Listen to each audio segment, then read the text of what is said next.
Subscribe now. Hello! Aba! Talaga kanya-kanyang post ito. Yun. Pambihira. Pasensya na kayo, ha? Bakit hindi naman tayo live? Ikaw talaga. It's okay. Munti ka nang malate.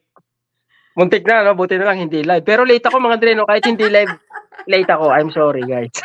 No worries. Akala kasi ni Rice 4:45. Oo nga. Sabi ko 4:40. Sabi ko 6:45.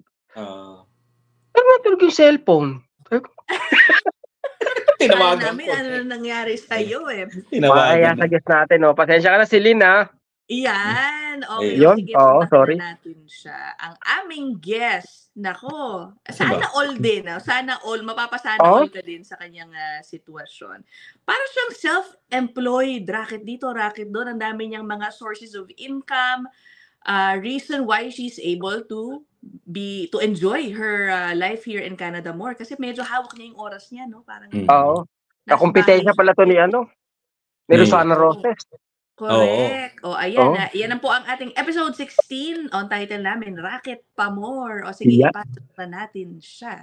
Si Celine Constantino. Tama, di ba? Or otherwise known as Pinay sa Canada SK. Baka nakita niyo na po ang kanyang account.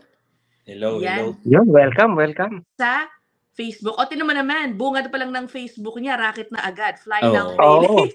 Ayan, okay. Ang dami niyang Ang dami. Property manager, vlogger, trip advisory, concert producer, entrepreneur, Pilipina.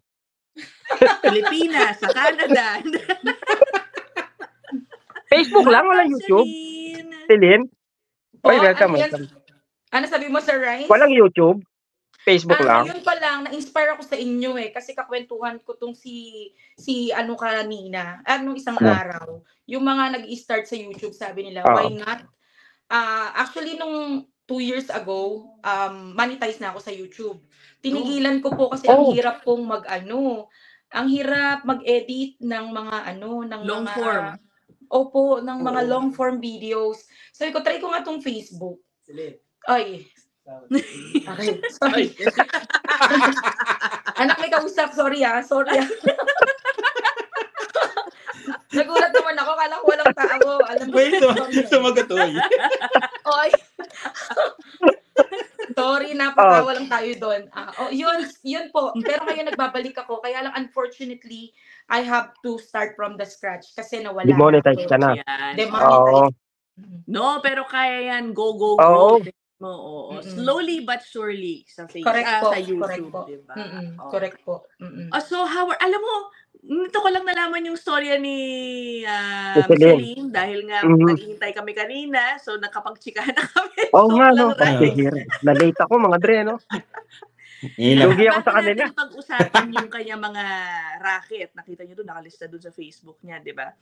She arrived in Canada more than 10 years, 12 years na yata dito. Siya ay galing Jollibee sa Pilipinas, no? Branch manager na siya ng Jollibee.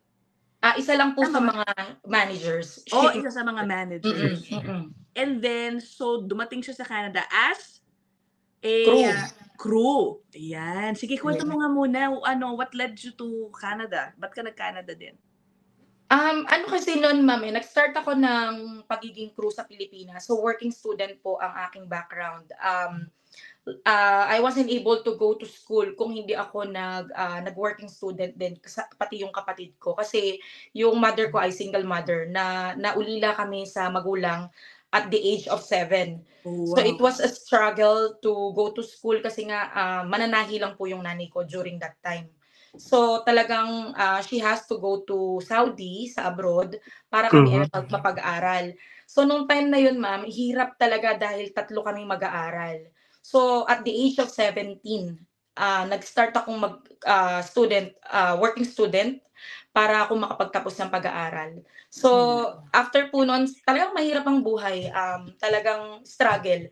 Sabi ko, hahayaan ko bang lamunin ako nung thought na ang hirap mabuhay, wala kang baon, hindi ka makapunta sa school ng may mga project kasi po nag-HRM po ako.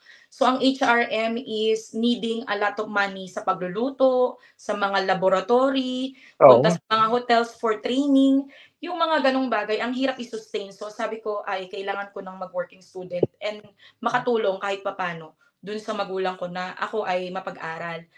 So sabi ko, di naging crew po ako ng Jollibee. Habang nagtatrabaho ko, nakita ko kung gaano kasaya yung buhay sa isang fast food, lalo na siguro specifically to this fast food chain na masaya lang, positive lang yung environment.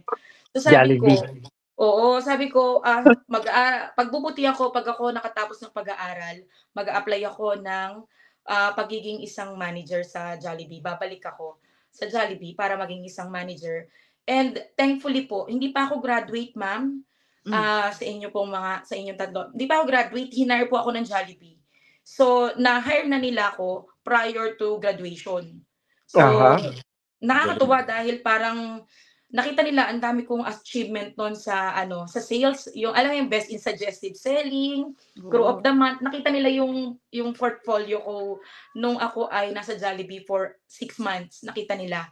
So sabi, parang naging madali ba yung aking pagpasok sa Jollibee kasi may background ka na. You know where you're heading, you know what's the environment na papasukin mo.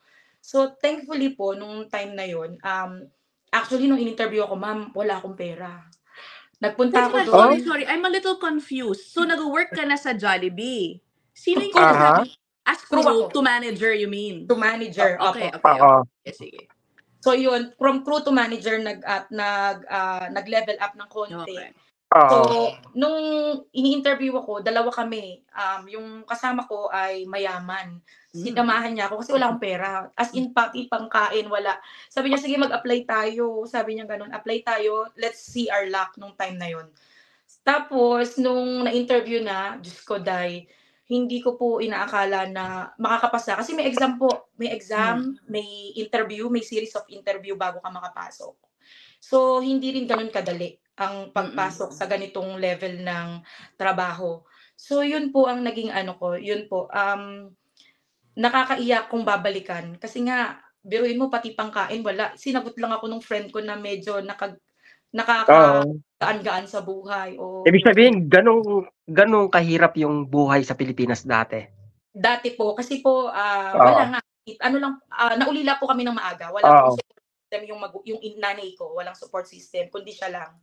Tapos tatlo kaming mag-aaral. So, talagang mahirap, sir. Kasi, ultimo, pambayad ng tuition, inuutang pa talaga. So, nung time na yun.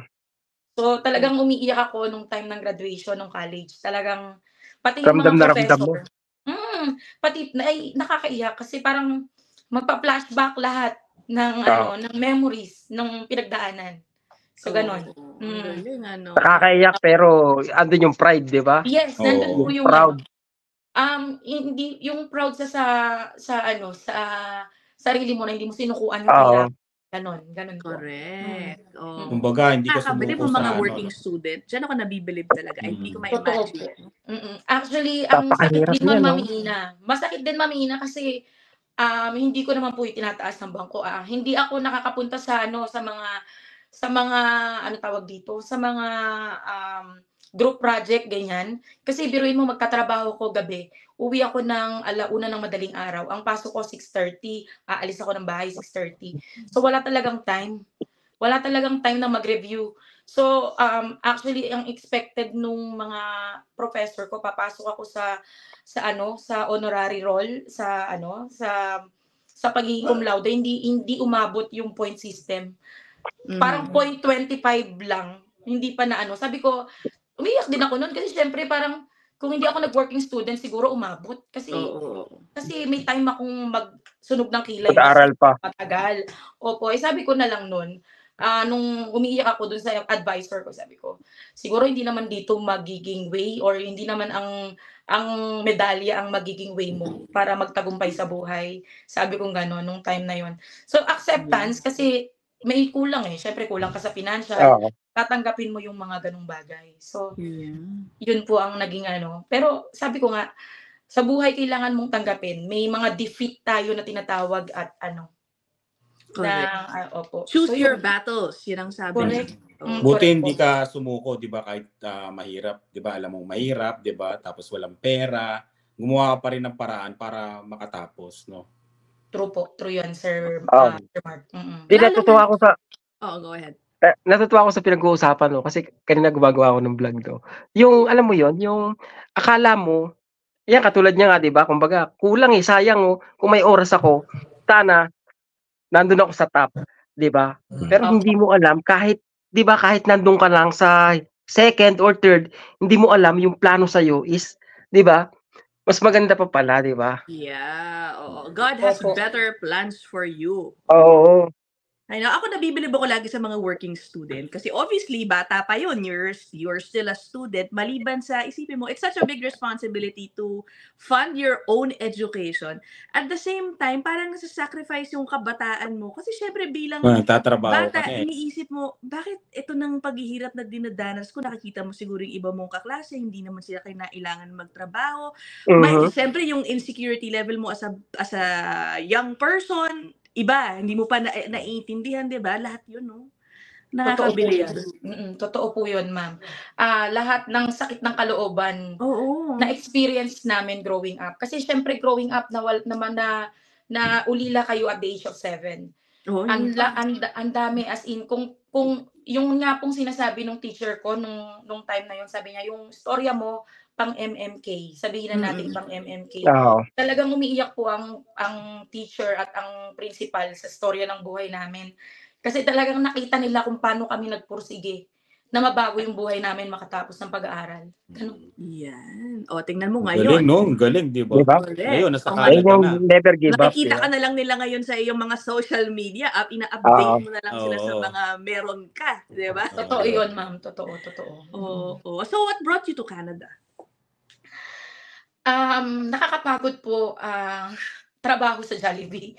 Masaya, pero masaya, pero nakakapagod po. Actually, ano lang ako noon, ma'am, 19 lang ako, manager na ako sa Jollibee. Oh, bata, up to 24, kasi 5 years lang ang inabot ko yata. So, parang wala akong life.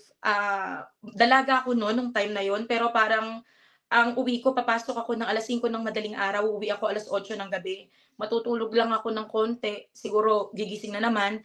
So parang naging cycle yung aking buhay noon, na wala rin akong oras sa love life. Talagang wala talagang oras kasi kumbaga parang yung day off mo i-spend mo na lang na magpahinga.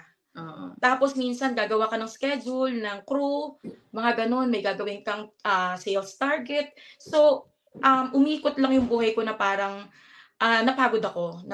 Sabi ko, marami kong mga kasamahan noon umaalis na. Kaya lang plano, masaya ako masaya na mahirap. Nakakapagod. Pero sabi ko, try ko lang yung sinasabi nung dati kong manager na mag-apply ako doon sa isang agency. At kung ibibigay ni Lord at makakapasa ako, di para sa akin ang Canada.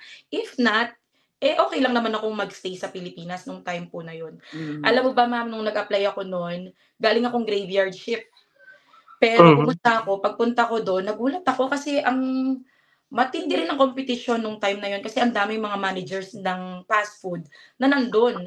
So, I'm not expecting anything. So, biglang sinabak ba sa exam, interview ka agad. Sabi ko, oh my gosh, ano pa ako noon ha? Parang culture siya kasi parang, ano ba tong pinasok ko? Hindi ko alam na mag-a-abroad ba talaga ako or what? Parang gano'n. Parang, kasi bunso po ako parang ako po yung hindi ina-expect nila na mauunang mag-a-abroad.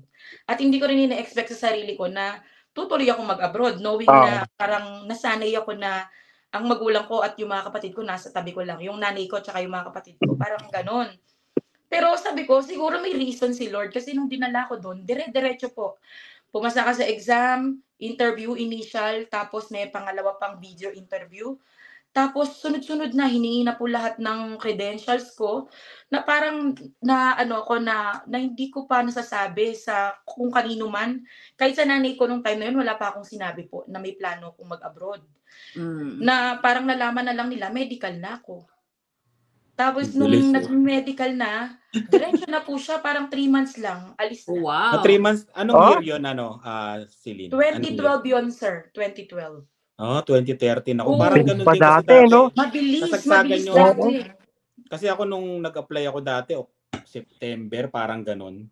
Tapos, ang mga January, lalabas na kagad yung visa mo kagad. True.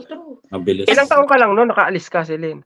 26 po, 26. 26 ka na. So matagal ka rin pala naging manager sa Jollibee. Actually, 24 pala ako nung umalis. Sorry. 24 ako umalis. Oo. Okay. After 2 years, kinasal ako 26 eh. Tama, 24 lang ako nung umalis ako. Tama po. Yung mister mo sa Jollibee din? Hindi. Sa Sa Pilipinas. Akala ko sa McDo eh. Hindi. Sa mga inasal? Hindi. Hindi siya fast food. Pero connected. Saan? Hindi siya connected. Saan? Connected yung naging best friend ko nung crew ako, kuya siya. Ganun. Aba, ina mo. Okay. Si kuya talaga. Kuya. Best friend ko sa Kuya. Jollibee. Oo. Okay, I see. And your job in Canada was in anong fast food ka dito nga ulit? Dairy Queen po ang landing ko. Yan. Dairy Queen, Nag-intern po nangunguha ako sa talagang Dairy Dairy Queen, no? Katulad siya ni Inag, no? Hindi, si Inags yata ENW. A&W. Oo nga pala. Oo. Oo, Pero Dairy Queen. Dairy Queen. Oh, Oo. how Nangunguha Dairy sila Queen doon. ka, Ma'am Ina? Hindi si Inags. Inag. Inag. Akala ko Yung ikaw, isa. alam ko broadcaster ka eh. Hindi, oo. Queen lang siya, hindi siya dairy. Queen lang, Queen. Queen. Sira, ikaw nakakaloka. Okay. So, anong difference? Siyempre, start ka na naman sa ibaba, naging crew ka ulit. Hindi ka na manager. Oo nga. Oh, from manager to being crew. naman po. Sanay na sanay. Kasi nga po, nag-crew muna ako bago naging managerial position. So, sanay na sanay akong mag-map, gumawa ng burger, ng french fries.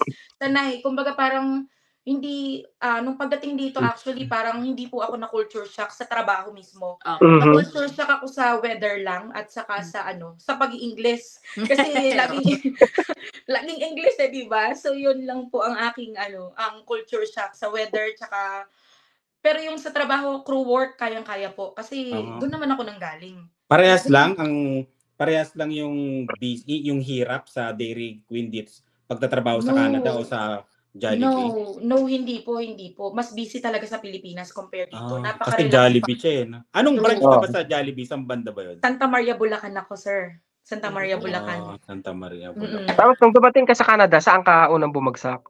Saskatchewan din, dito din talaga. Hindi ka na umalis talaga dyan. Hindi. Ngayon lang ako alis. Papunta na akong Saskatoon kasi yung kapatid ko nasa Saskatoon na. Buong pamilya ko nandito na eh. So lilipat ako ng Saskatoon. Anong taon ba yan sa inyo? Humboldt tong akin eh. Paalis na ako next month. Humboldt. Oo. Humboldt, siya, kung natatandaan nyo yung nagkaroon ng bus crash, doon. doon ako nakatira. Doon yun. Yung years.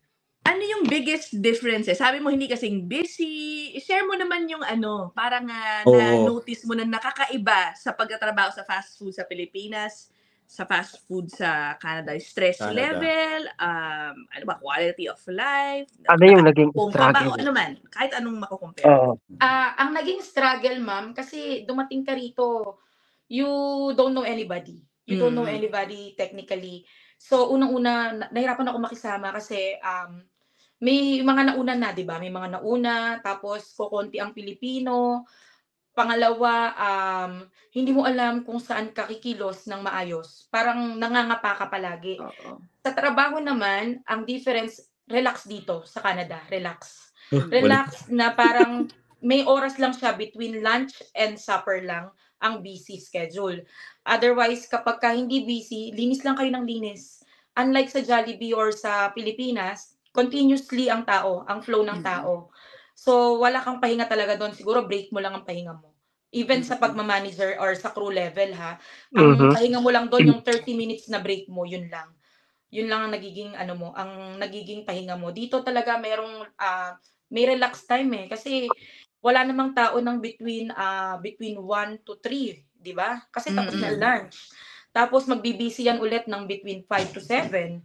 8 to 10 wala na namang tao. So ganun, kalma yung trabaho dito nung time ko sa Dairy Queen. Aha. Kalma lang siya, oo. Hindi ganun ka-busy. Siguro yung ibang stores, sir, yung ibang mga food chain. Mga Tim busy Hortons, talaga. mga Oo, ganon.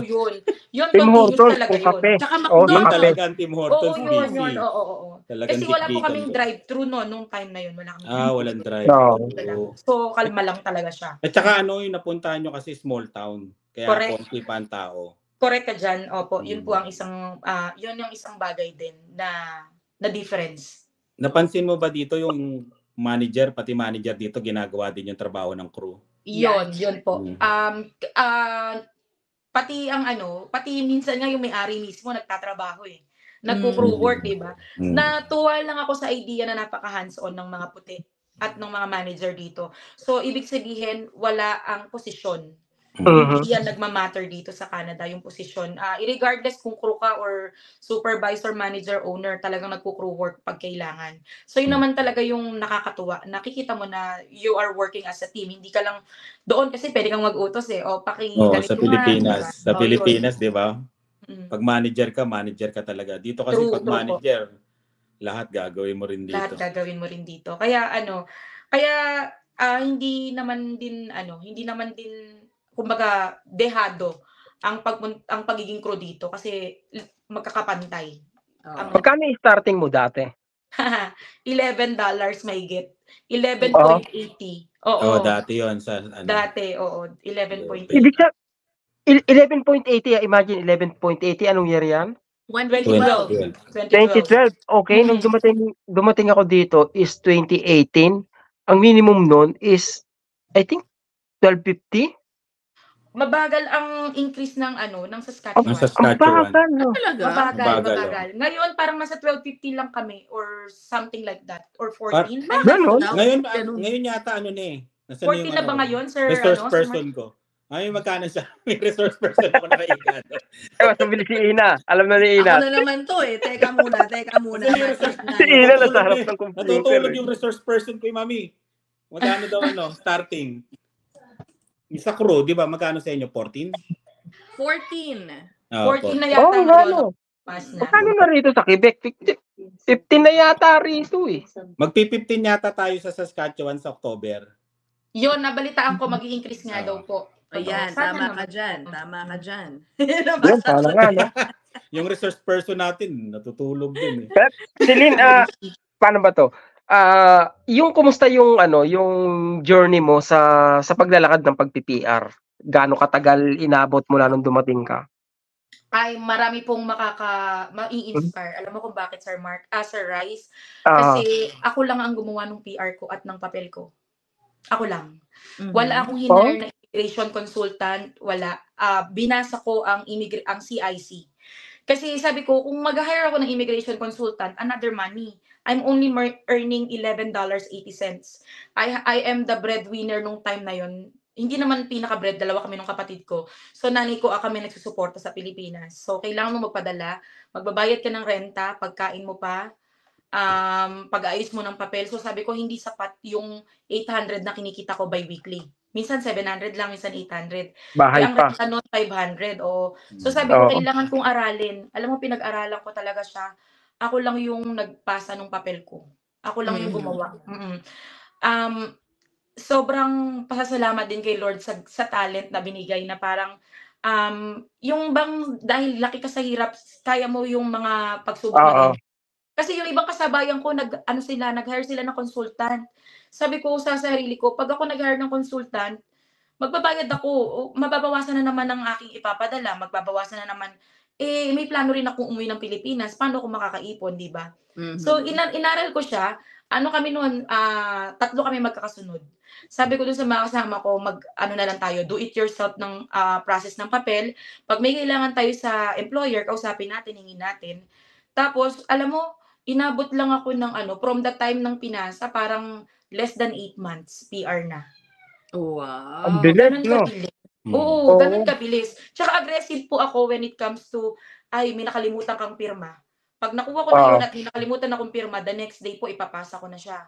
Ganun siya, kasi sabi ko, kailangan kong ma-PR. Kailangan kong ma-PR para, alam mo yun, yung magawa ko yung gusto ko ng nabuhay at na yung target ko talaga. Kasi hindi naman, kumbaga, let's be realistic, stepping stone natin yung pagpunta rito. Pero hindi naman tayo target natin na magstay longer ng as in matagal. So, ganun po ang naging sistema nun. Yun ang naging driving ko. Yung naging fuel ko na ma-PR agad. Kasi sabi ko, marami kong gustong gawin. Parang nakatali ako sa isang sa kontrata. Ayun. So, kailan ka naman decide na umalis sa Dairy Queen? Nung na-PR ka na, sabi mo, nako po, libre na ako. Opo, nung na-PR po ako, umuwi muna ako at nagpakasal. Ayan. After kong magpakasal, bumalik po ako sa kanya, sabi ko, pwede ba akong mag-part-time na lang? Ayoko pang umalis actually kasi syempre, tayong mga Pinoy, Ma'am Ina, meron tayong utang na loob na tinatawag. So sabi ko, utang na loob ko na PR ako sa employer. Kaya lang, nung time na yon ayaw niyang pumayag na part-time. Gusto niya full-time. Ayaw niyang part-time, gusto niya full-time. Tapos, yung pagki-caregiver na ino-offer sa akin ng full-time, yun ang gawin kong part-time. So, hindi kami nagkasundo. Ayaw niya. Hanggang sa sabi ko, ay, kailangan ko na yung full-time. From $11, ang magiging rate ko, nung time na yon $18.50. So, ang laking difference, di ba po? Hindi ka na mag-iisip. Correct ka dyan. So, ayoko namang umalis. Kaya lang sabi ko, nakipag-ano ko sa kanya, nakipag-bargain naman ako. Sabi ko, ayoko umalis. Gusto ko mag-part-time pa rin. Siyempre, sabi ko, ang laki ng utang na loob ko sa'yo. Puti po yung kausap ko na ang laki ng utang na loob ko kasi kung di naman dahil sa'yo, ay hindi ako ma-PPR. Hindi ko magagawa yung ganito. Kaya sabi ko, hanggat maaari, stay ako. Kaya lang ayaw niya. Ibig sabihin, tinulungan ka ng Dairy Queen sa pag-PPR mo? Yes, yung mga documents po. Yung mga documents. Sa documentation. Pero sa process po, ako po ang nag-process. So ano nangyari? So, ang nangyari, binigyan niya ako ng mga una ng pakonti-konting hours, hanggang sa hindi na lang niya ako binigyan ng schedule. I see. So, siya na ang sumuko na wag na akong bigyan ng schedule. Nakikita po niya nung time na yun na wala po akong pahinga. Pag wala po akong pasok doon sa kanya ako, o minsan pang umaga ako, papasok pa ako sa kanya. So, siya na lang siguro yung naawa or bumitaw sa akin na naghanap siya ng ibang siguro. Kumuha na lang siya ng panibagong set ng temporary foreign worker. Pero ikaw, hindi mo talaga siya iniwanan, no? Hindi. Gusto ko po siya yung bumitaw. Siya na yung bumitaw. Parang relasyon yan, Parang relasyon, no? Siya yung bumitaw sa akin. Parang gano'n, no? Kumapit ka ng kumapit. Para at least wala nang nasabi. Kumbaga, sinubukan ko ang lahat, binigay ko ang lahat. Oo. Kasi pero nakikita niya, bumabalik ako, kinakamusta ko siya, gano'n. Hindi, kumbaga parang no hard feelings naman nung umalis ako. So, siya na lang talaga yung hindi nagbigay ng schedule sa akin. Siya na yung naawa sa'yo, no? Siya na yung naawa. Ano tawag dito? At ngayon, pero, things turned out well for Celine. Kasi ngayon, siguro, yun yung, doon ka napaisip ba na, naku, kailangan ko ngayon rumakit. Ito na. Kung ano na ang iyong napasok na Opo. pagdenegosyo, kumbaga, no? Opo. Marami po, ang dami kong sinubukan, Ma'am Ina. Ang dami kong sinubukan bago ko na-realize kung ano yung gusto kong gawin sa buhay. So, after naging caregiver ako, nag-aral ako ng caregiver kasi maganda ang kita sa caregiver, di ba? Unfortunately, hindi po ako masaya. Kasi, kumbaga, gusto ko yung nakipag-mingle sa tao, nakipag-usap ng ganito. So, nasa sales and marketing talaga ang forte ko. So, kailangan talaga people dealing, mga ganun. So, after less than 5 years ako sa caregiver, sumasakit na likod ko. Sabi ko, parang hindi ako masaya. Parang nag-aral ako, sayang lang yung pera, pero masaya ako mag-alaga ng matatanda dahil magiliw ako sa matatanda. However, yung personal contentment at the end of the day, parang exhausted lang ako physically. So parang sabi ko, hindi ko pa rin yung, parang hinahanap ko yung passion, follow your passion, yung ganun. So, after nun, Mami Ina, hindi pa ako Ina lang nga. Ito talaga si Celine. Ina lang. Sabi ko sa'yo kanina. Go! Ina ba sa roller? Sanay ako sa mamad sir kasi talaga. Paluin ang kamay nito. Okay. Sorry. Yun nga po. After kong mag-caregiver, sabi ko, try nga ako. So nagkaroon ako ng anak, nabuntis ako noon. Pandemic, 2020 nagkaroon ako ng anak, pandemic na noon eh. Sabi ko gusto kong something like bukod sa EI ko, gusto kong rumakit. So pinasok ko po ang mundo ng online selling. Oh? Nag-online selling ako, Mami Ina.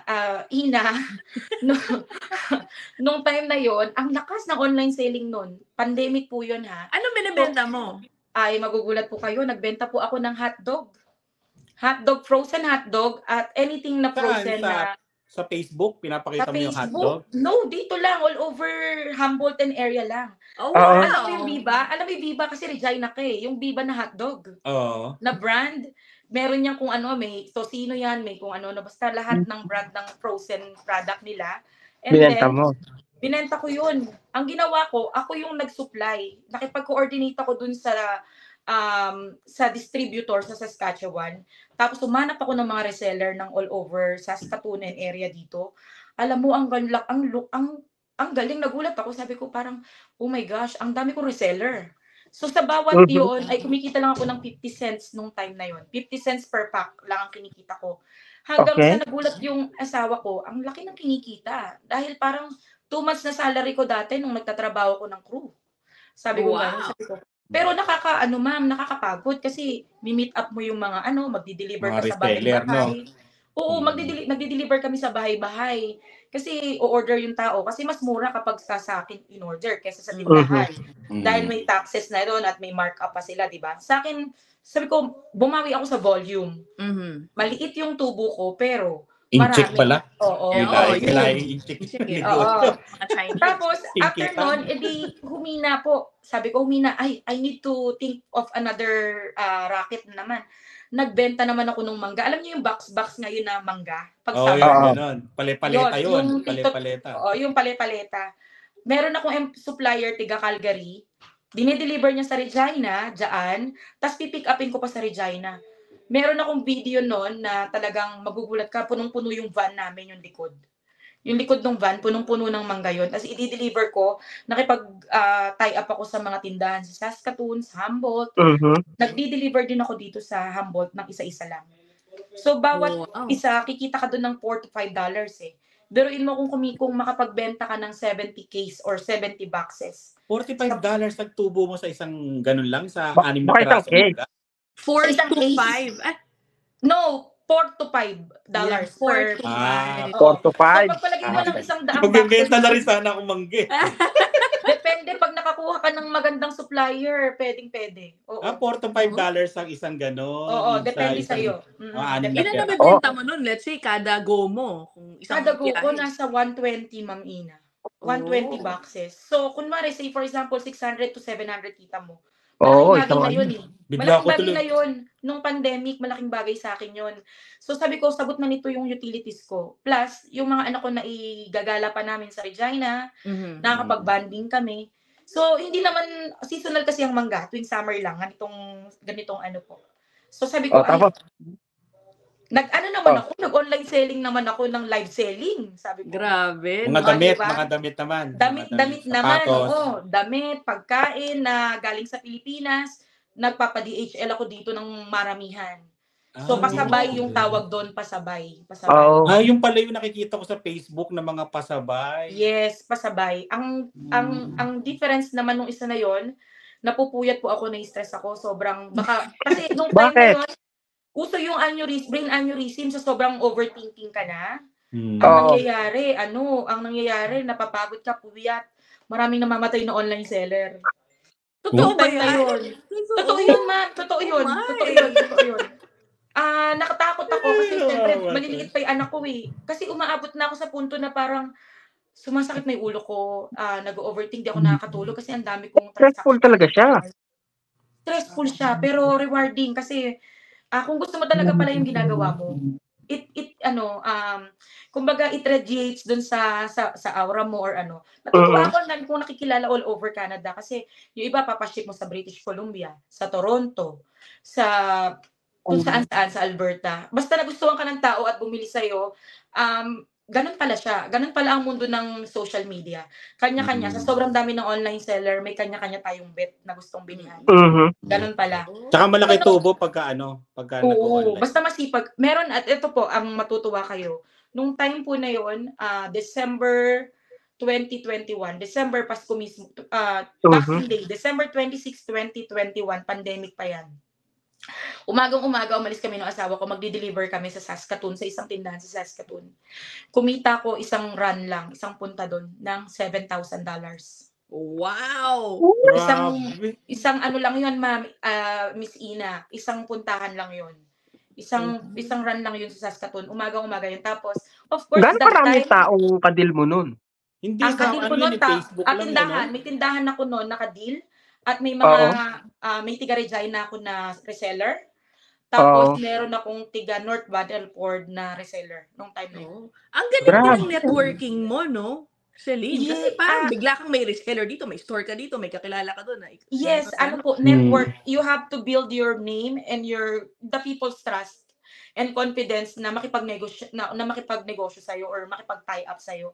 Yun po yung natutunan ko nung time na yun. Sabi ko, I can't fail or hindi ko pwedeng lokohin, hindi ko pwede. Kasi pinagkahawakan nila yung word of mouth mo, yung tiwala nila sa'yo sa product, at sa yung pakikipag-deal mo lang.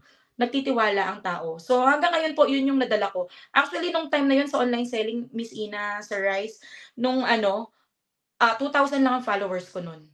Ang pangalan ng ko nun ay online tindahan sa Canada. Nung time na yun, online tindahan sa Canada. Kasi order ang tao I want this ganito, this food from the Philippines. Pwede bang orderin to? So akong gagawin ko, orderin ko yun. Ganun. Kasi nung time na yun, wala pang masyadong food na galing sa Pilipinas. So people are thinking, nagkikrave sila sa mga pagkain na wala rito. So ngayon, andito na lahat Medyo pahirapan na ang pag-online selling ng mga product. Meron akong tanong dyan sa pasabay pala na yan. Paano yung taxes nun? Paano yun? Pinapa-box mo lang papunta dito and that's it? You get them here? Paano ba yun? Kailangan i-compute mo yun Ano yung i-declare mo siya as what din? I-declare, naka-online selling po ako. Online shop, online tindahan, nung time na yun. So online, i-declare mo siya ng yung sales mo, nung time na yun, sales, tapos, kukunin mo rin sa tao yung taxes, dun sa pasabay fee. Yung tinatawag na pasabay fee. So, yung dati nagsimula lang ako 25, ngayon yata 30 na sa kanila. Kasi paano yun excuse me, Celine, paano yun kasi laki siya ng balikbayan box? Tapos may mga may mga boxes, may mga sizes. Tapos pupunuin ng produkto yon. Pupunuin ng produkto. So ang isi-send dito sa Canada. So ang konta ko sa Pinas yung hipag ko at yung kapatid ko nung time na yon. Magkano yung isang padala ng box? Nung time na yon, 16 to 18,000 sa 23 kilos. May timbang din. Kaya yung i-divide mo yun i-divide mo yung kilo. 16,000 sa 400. Tumaas ngayon, kaya hindi ko na siya mabalikan Kasi parang hindi ka na, parang magkano yung margin mo dun? Oo, parang ang margin ko lang doon nasa $4 lang per kilo. Oo, no. So, payat. Oo. Maliit lang po, tiyaga lang, kaya lang nung time na yon racket Kasi you'll never know what lies ahead. Kasi nung time na yon pandemic, hindi natin alam kung ang hirap nung time na yon. Hindi ko nga alam pero yun nga, yung tiyaga mo ba sa yung pag-online selling, di ba? Parang lahat pinasok mo? Paano yung pag may umorder ng dinurado na bigas di... Lugi. Ang bigat na agad. So far, walang patawa order ng bigas. Patawa. I see. Diba? Pero isa lang yan sa mga racket ni Celine. Tignan niyo. Ito na yata na ngayon isa sa mga main mo, no? Balikan natin yung Facebook. Yan ang pinaka-main. Fly now, pay later. Meron, siya ay isang travel advisor, basically. Tinan mo nga, may concert producer, property manager. Siyempre, na-stock ko na ang kanyang Facebook. Tinan mo yung picture niya. Itong isa, sold. Diba? Nakabenta ng property. Ito, I assume this is from a concert, no? Yes, yan. Tingnan mo. Nagpo-produce ka ng First time ko siya, si Mark Michael Garcia. First time yan, last March 23 lang. Pag nag-concert si Ina at saka I-produce mo. Ibig sabihin, graduate ka na sa online selling ngayon. Graduate na ako sa online selling. Upgraded. Malalaman mo pala as time goes by kung saan ka dinadala ni Lord. Ganun pala ang nangyari sa akin. Kasi nung time na yon, sige online selling is stressful, baka hindi siya healthy dahil puyat ako, may baby ako. So sabi ko, try ko nga itong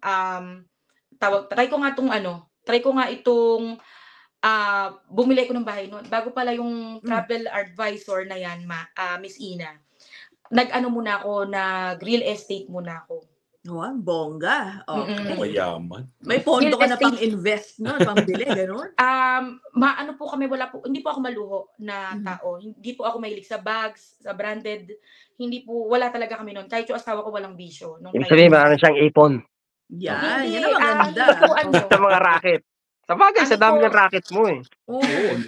Di ba? Yung makapasa ka. Huy, nangungutang din ako ng pang down payment. Kala mo ba? So, nung time na yon, yung unang property namin, sabi ko lang, umuupa kami and I am paying other people's mortgage.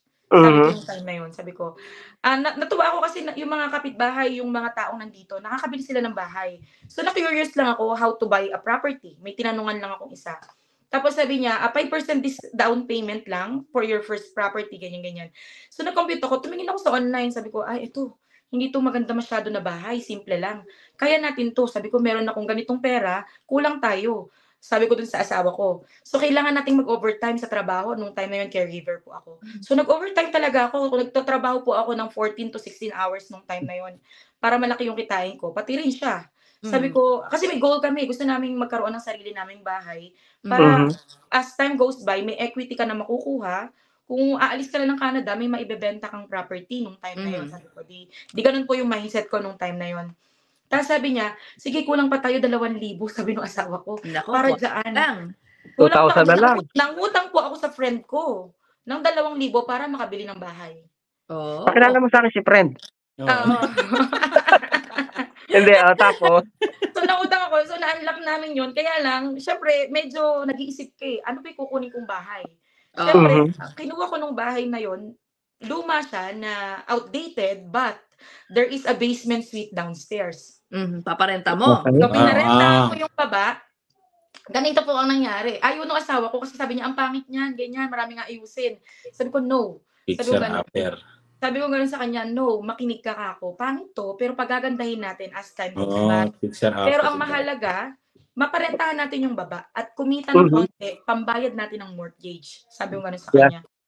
Naintindihan naman po niya yung konsepto nung sinasabi ko. And alam mo, nakakatuwa kasi yun yung nagtulong sa amin para makabayad ng mortgage at maglaylo sa buhay, kumbaga sa pagtatrabaho ng full-time po. Okay. So nag-slow down ako noon sa pagtatrabaho ng full-time, kaya nga po ako napasok sa online selling na yan. Tapos nagustuhan ko siya dahil nung nire-appraise na after 5 years, ang taas na ng value niya. Tumaas na yung value niya. Bukod doon, nakakapagtabi kami ng konti dahil may umuupa sa baba. Okay. 2 bedrooms yung babae. So, may umuupa doon. So, sabi ko, pwede pala tayong bumili pa ng isang bahay. Nag-inquire po ako ngayon. Nag-inquire ako, sabi nung pwede ka pang kasi mataas naman yung income mo, okay ka naman. So, nag-try lang po ako without money without money. Wala po akong pera noon. Sabi ko, pwede ba kami ng isa pang bahay na, ang target ko po noon, aalisan ko yung primary, lilipat kami sa secondary. So, which is, ganun nga ang nangyari. Umalis kami. So, 5% na naman yun. Wala akong pera. Siyempre, dito sa Canada, pag wala kang pera, utang lang na naman, di ba po? So, nangutang uli ako ng pang down payment sa kaibigan ulit. Sabi ko, kailangan ko lang ng ganito. May konti kaming naipon, pero kulang ako ng nasa 5,000 mahigit. Pinautang po ako ng friend ko. And yun nga, nakabili pa kami ng pangalawa. Hanggang sa, nagustuhan ko na lang siya na parang, okay to Tapos nag-search ako sa YouTube ng real estate investment. Hanggang sa nakita ko na the road to financial freedom and owning your own time is real estate investment. So sabi ko, okay, stable na ako dito. Nag-quit na po ako ng job noon time na yan. Kasi may 2 na akong anak, stay-at-home mother. May real estate ako na paupahan, 2, technically, dahil isa yung basement at isa yung isa. Tapos we came back dun sa primary home. Yun yung ini-stayan ko ngayon. Ito yung primary home.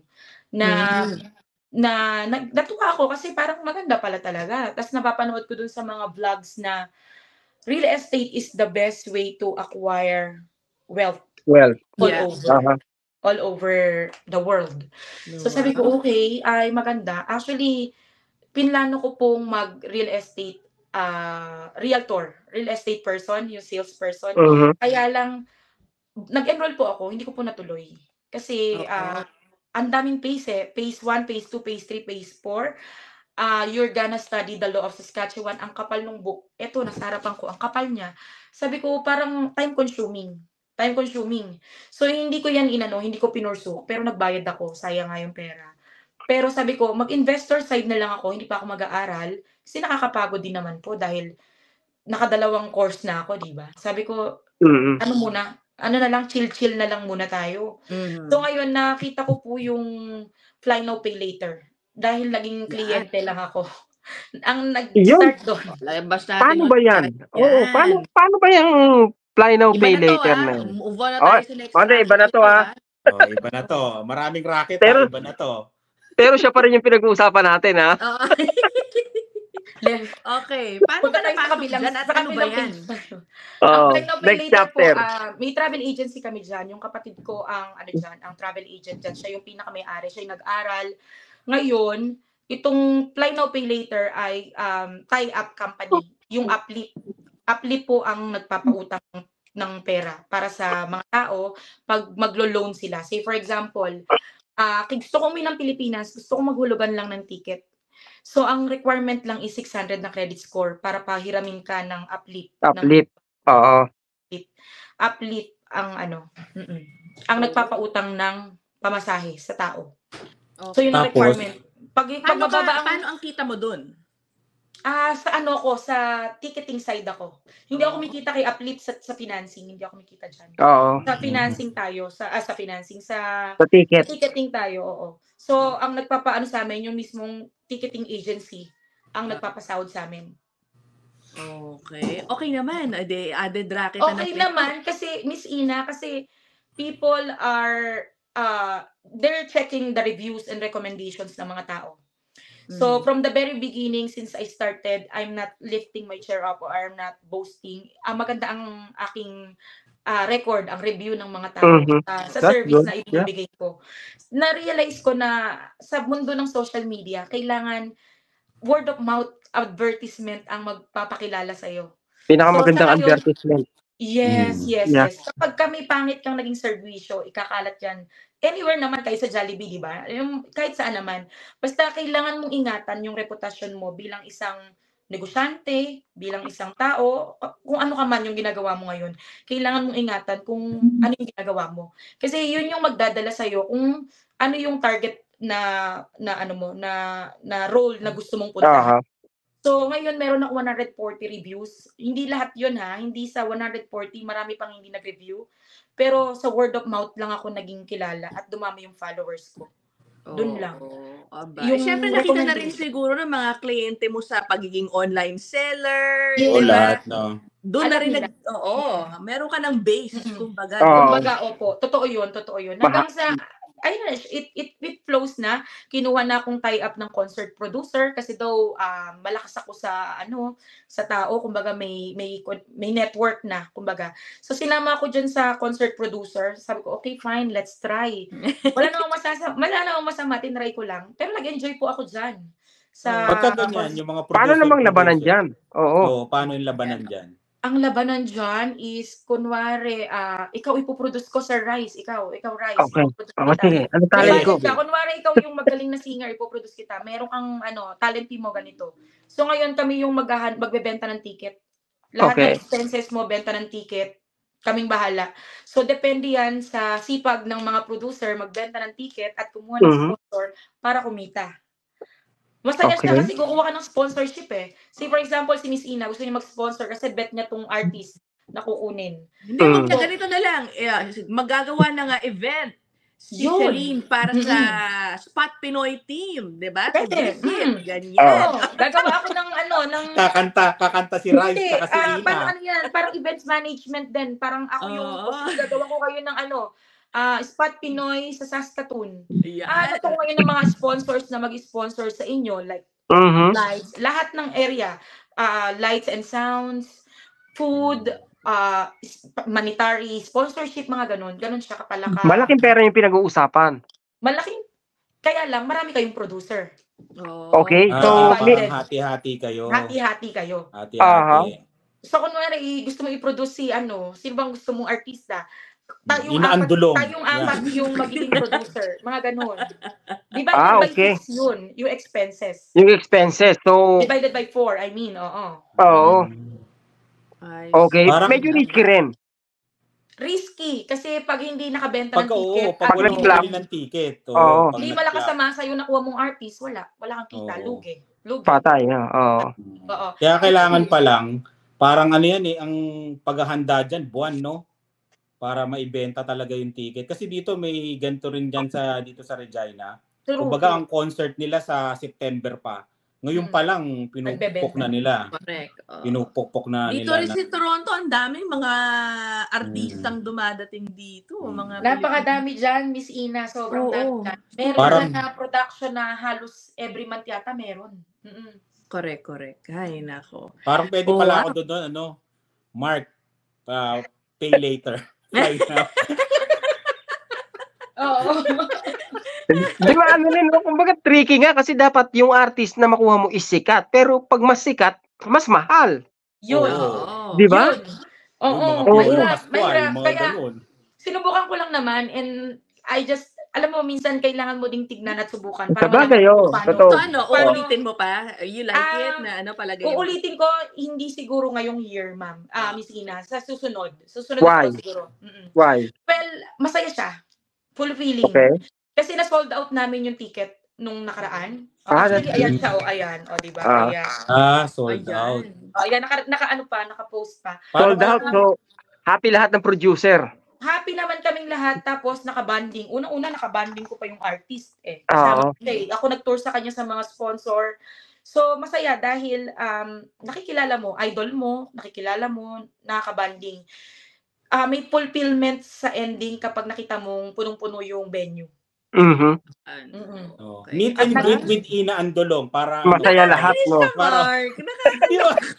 Rice. Meet and greet with Ina Andolong. Pag yun ang ulo mo, lugi agad yun, walang bibili ng ticket. Hindi. Pwede, Ina, pwedeng yan. Pwedeng ang gawin mo is si Marco, nakakainis ko.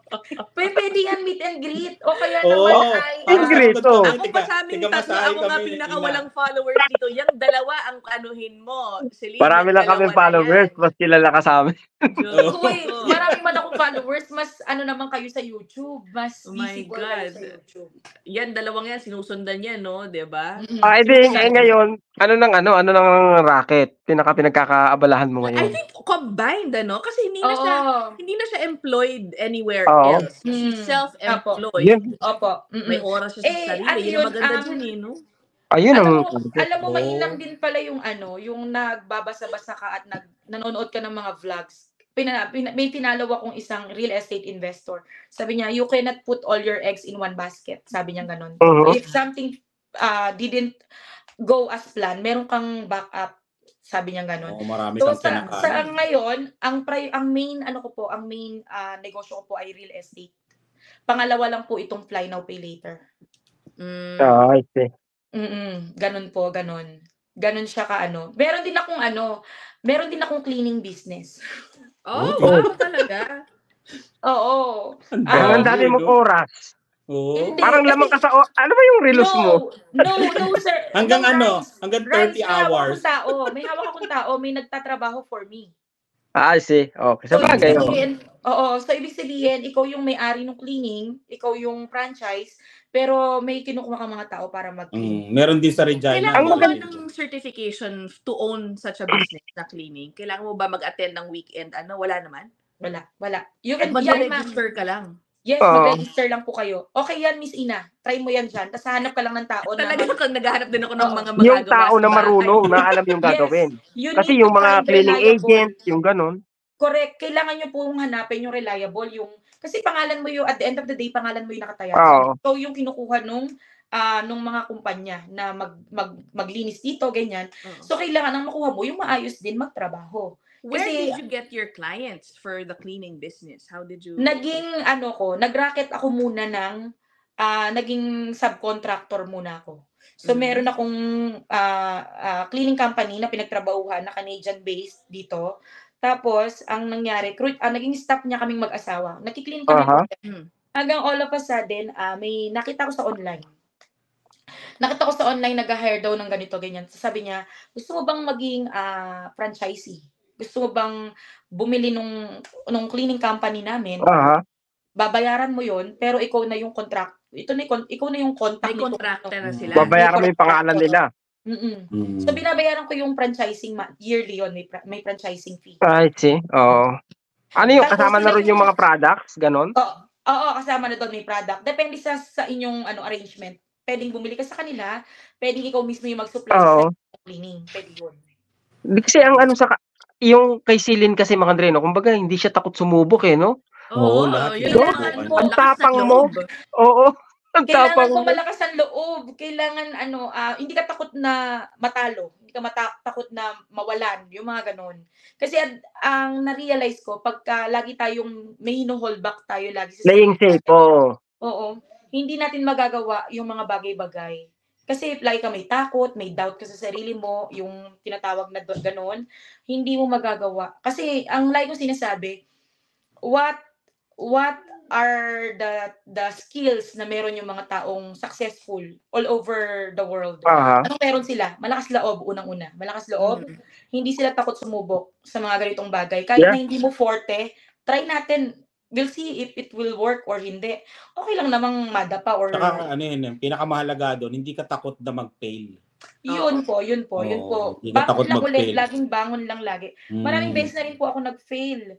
Maraming beses akong umiyak, mga ganung bagay. Tapos bangon lang, no? Bangon lang, iyak lang, bangon lang lagi. Maraming as you go here, Miss Ina, sa inyo pong tatlo, maraming disappointment, maraming heartaches, maraming iyak bago ko nalaman or nakita kung ano man yung meron ngayon na maliit man. Para sa akin, kasi hindi ko pa kinoconsider sarili kong super successful kasi marami pa akong gustong gawin, di ba po?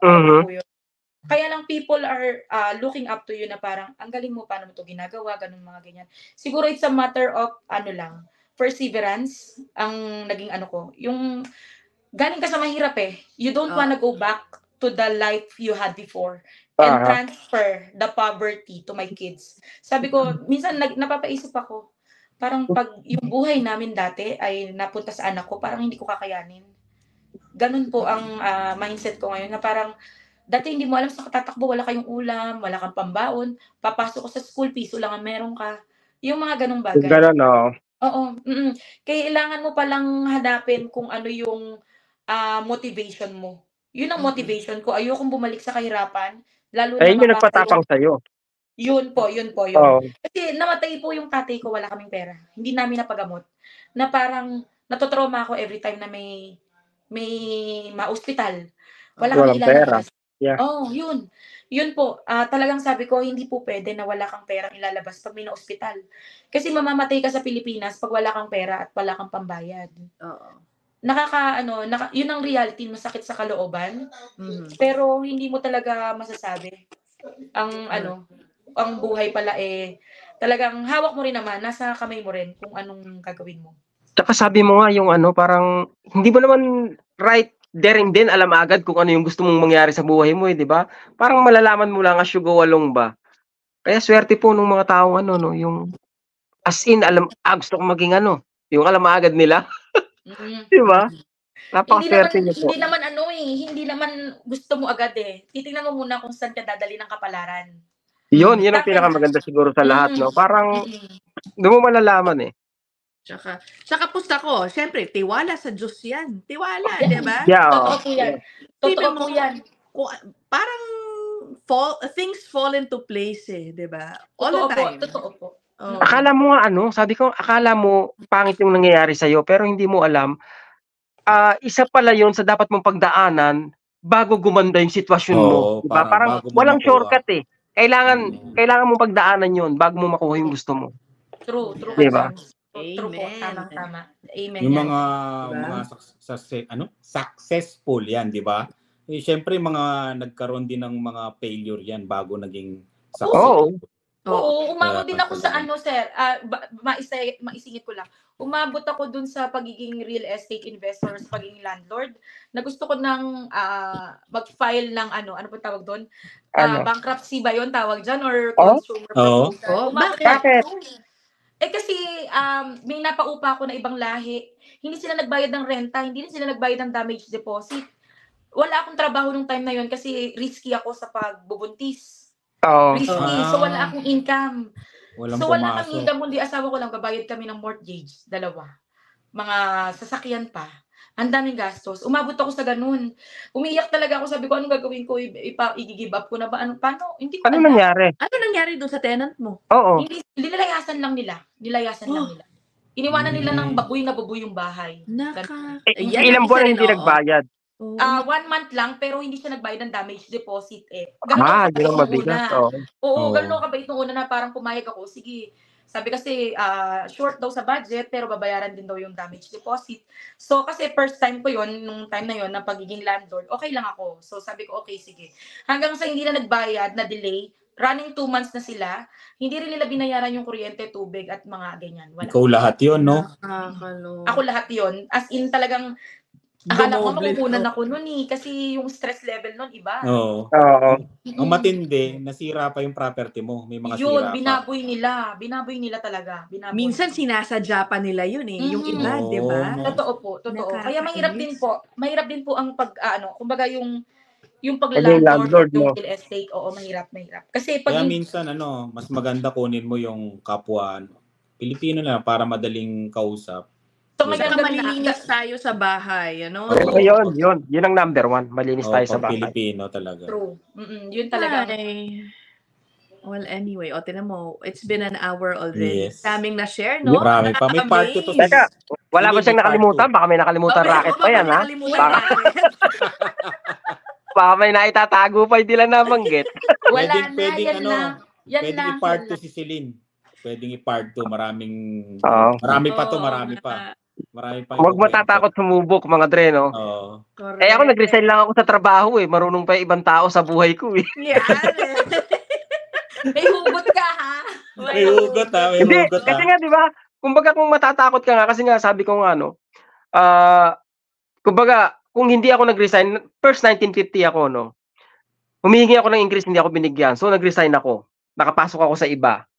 Ngayon, nung nag-resign ako, pinatawag ako, tsaka ako inuperan ngayon kung magkano yung hinihingi ko. Ibig sabihin, kung hindi ako nag-resign, hindi ako mabibigyan ng offer, di ba? Yung kailangan mong gawin yung dapat eh. Parang ganon. Yan. True. May paninindigan ka eh, di ba?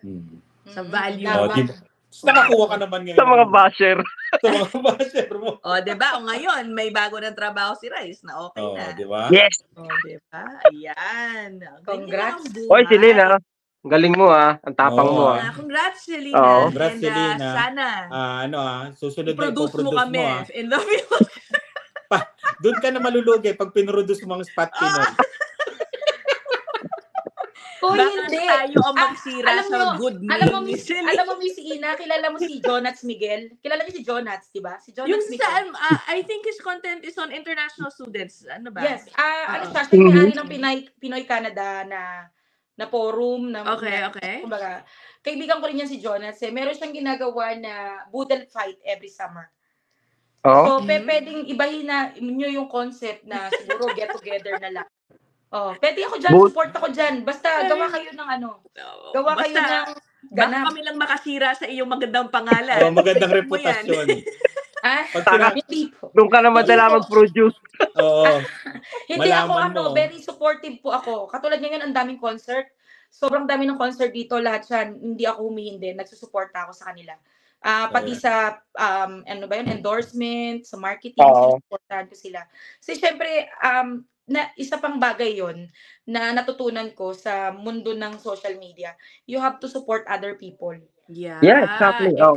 Ang daming space ng internet for everybody. Yeah. Yes. Correct. Tama. Hindi kailangan magsiraan. Hindi pwedeng self-centered ka lang. Hindi ka pwedeng sa sarili mo lang tututo. Kailangan sumuporta ka sa iba. No man is an island. Yun, no man, No man is an island. Hindi mo pwedeng sabihin hindi mo kailangan yung ibang tao. Words Mga of viewers wisdom. mo, Libre. ilang vlogger, Ikaw, Celine. parang may pinagdadaanan talaga tong si Rice. Kaya siguro na-late to, Mark. Kaya na-late to eh. Nagmumuni-muni pa to sa kotse kanina eh. Hindi, sorry talaga Celine, na-late ako. Sorry talaga. Hindi, okay lang po yun. Ikaw na lang Celine na mag-produce ng meet and greet lahat ng vlogger sa buong Canada. Yun ang matindi, buong Canada na vlogger, di ba? Hoy, planuhin natin. Sinabi ko na yan isang araw lang. Meet and greet ng lahat ng vlogger. Buong vlogger ng Canada, hindi, no? Totoo po yun. Nasa isip ko po siya nung nakaraan. Maganda sana siya. Maganda yun. Ikaw Sir Mark, ikaw na kayo ni Rice. Yan. Pag walang maniniwala. Wala daw credibility. Hindi, maniniwala dyan. Mag-create tayo ng isang lugar na meet and greet. Tapos, tayo doon, networking, kuha tayo ng sponsor, mga ganun lang. Oo, no? Buong Canada, no? Lahat ng kaya. Sa tingin mo, Anyway, isang sige, daan ba? pwede natin pag-usapan yan maybe in another episode. Yeah, in another episode. Oo. Kailangan na natin pong tapusin ang ating episode. Naka-isang oras na tayo. Maraming salamat, Celine Constantino. Ito yung kanyang Facebook page.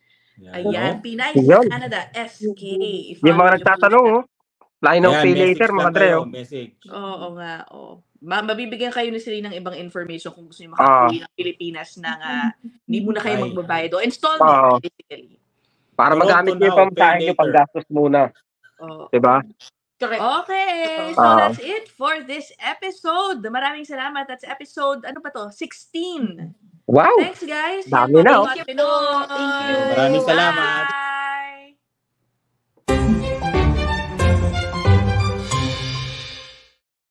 Subscribe now.